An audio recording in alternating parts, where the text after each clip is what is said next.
Once upon a time, 6 people were shipwrecked on a deserted island. They all worked to ensure their survival. They hunted, fished, gathered, built shelters and infrastructures. Quickly, they figured out that some of them were better at certain things than others. Kate was great at fishing, so she fished for everyone. Henry the hunter could trap just about anything, so he did the bulk of the hunting. Billy was a butcher, so he prepped all the meat.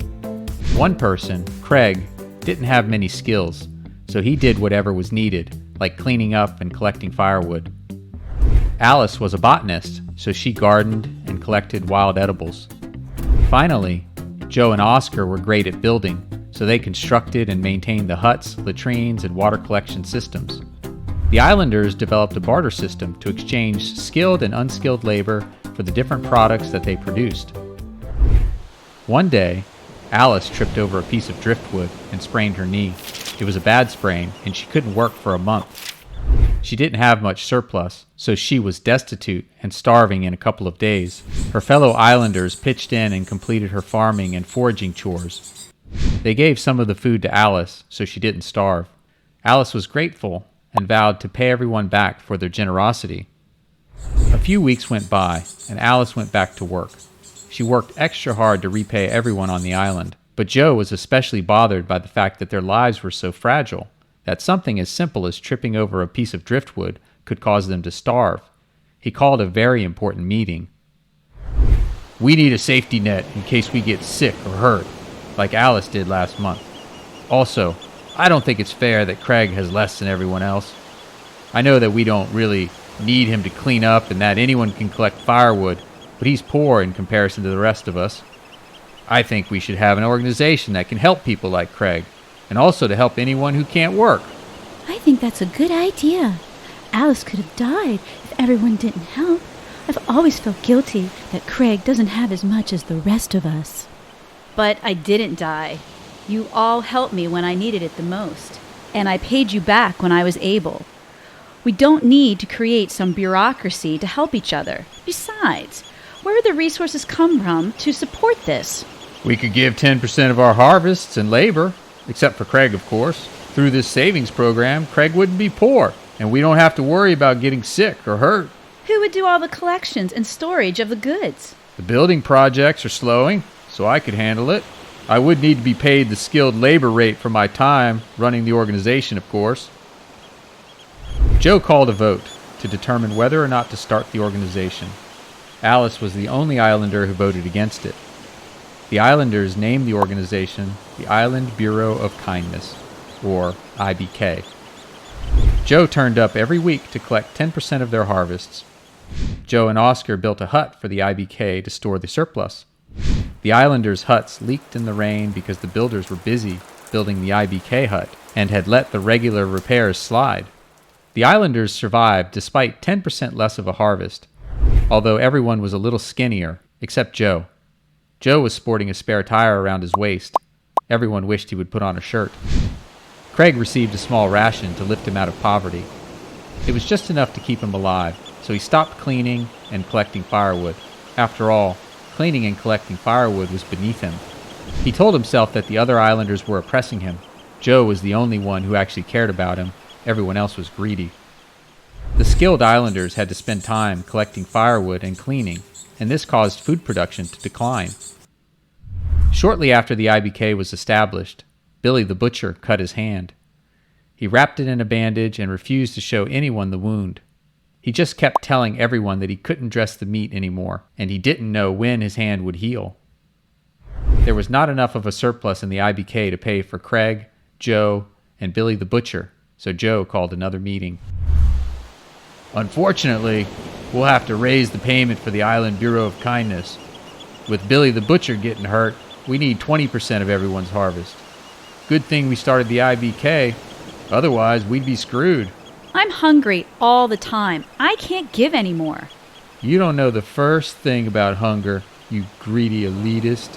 Hold on, guys. Once Billy the butcher gets better, we'll be fine. We have to sacrifice for the greater good." 6 months later, Alice snuck up on Billy the butcher and saw him using his hand as if he were perfectly healthy. Alice agreed not to expose his lie if he would simply go back to work. Billy went back to work, but the kindness payment stayed at 20%. Alice's stomach rumbled as she tended the island gardens. This is crap. I'm done. I'm not going to pay anymore. The next day, Joe showed up with his belly jiggling to collect Alice's kindness payment.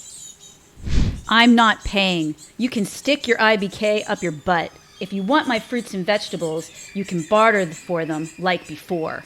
But we voted to do this. I didn't vote for it, so I'm not paying for it. Fight the power. The next day, Joe returned with Oscar. Joe and Oscar were big men with large muscles.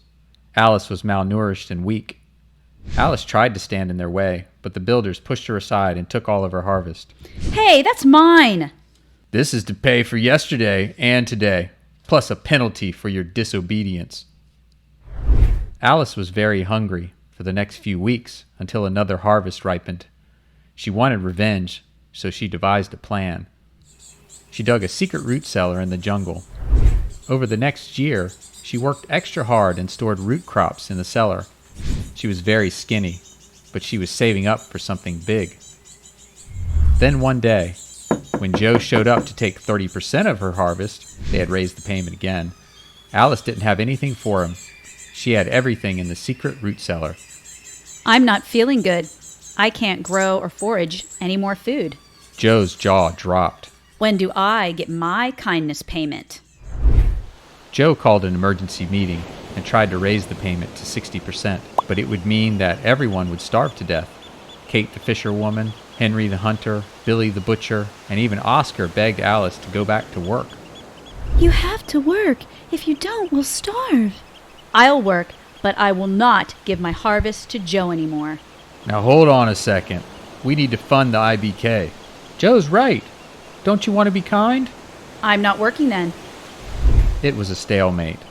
Over the next few months, Alice didn't work and survived on the meager ration from the IBK and her secret root cellar. The island was bleak. Everyone was starving, except Joe, although even he was losing weight. With tensions high and death right around the corner, Alice called a meeting. I'll work again, and I'll provide food to get us all back on our feet if we agree to abolish the IBK and never take from each other ever again, even if the majority votes for it. Stop being so selfish. Don't you want to be kind? I'm selfish? You're the only one on this island who isn't skinny. I wonder why that is. What are you trying to say? I'm naturally big-boned. Big bone my butt. You've been stealing food from the IBK root cellar. I have not. All the islanders eyed Joe suspiciously. You do look a little chubby. Look at those love handles. I saw him taking some coconuts out of the root cellar for himself. The islanders surrounded Joe. Now wait a second. All I ever did was try to help. It's all about being kind, right? The islanders had a feast with Joe providing a much-needed protein source, and they never stole from each other ever again. I write stories that reflect the truth about government and our society. If you'd like to learn more and support my work, check out my books at the link below. Thank you.